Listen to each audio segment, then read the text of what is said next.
السلام عليكم ورحمة الله وبركاته. دمان أرضيدا إيداد كهلا كلنا بتشينا كنا عشرة عفماتك عاد بندين السلامي. سلامك بعدي ما أنت ما اسمه هنا العشر سود جلس ما أنت وايو دي لغاية بس حابتي دي من هذا يقول كوشرتا channel كنا waxay inta badan maaha dad arday aad u firfircoon maaha oo waayo casharkii maanta Soomaaliya soo galiyay wali dad aad u yar baa daawaday oo casharka wax ka yar faa'iiday oo committee ka soo bixiyay marka casharka si wacan bal casharka soo gala oo casharka faa'iido badan buu inii leeyahay wixii su'aalaha aad qabtaana bal committee ku soo gudbiyo wixii su'aalaha ka dhim bal casharka waxa ka hagaaji sidan dheh bal wax talin bixiya maanta khadka ayaa waxay ugu soo dhacay su'aalo noocan oo kala su'aalaha ugu soo baxay su'aalahaasi waxay ahaayeen su'aalo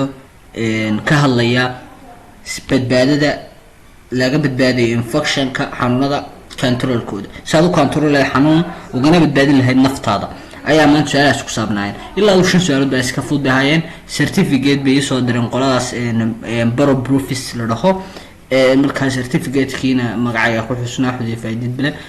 hal su'aal baa ay gastay oo 20 markas ay iga goosteen 80% baan keenay waa iska caadi maanta taariikhduna shadaha ka wada arkaysaa ma taariikhdu waa February bishii 2021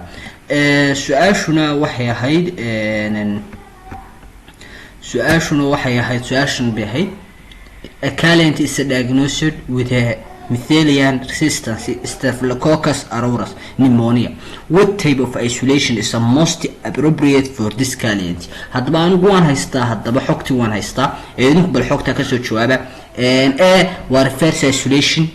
nooca isolation ba laga doonaya ku habboon ba laga doonaya reverse isolation ba respiratory isolation ba biya ma standard precaution ba ma contact isolation ba inta wad ka soo jawaabaysan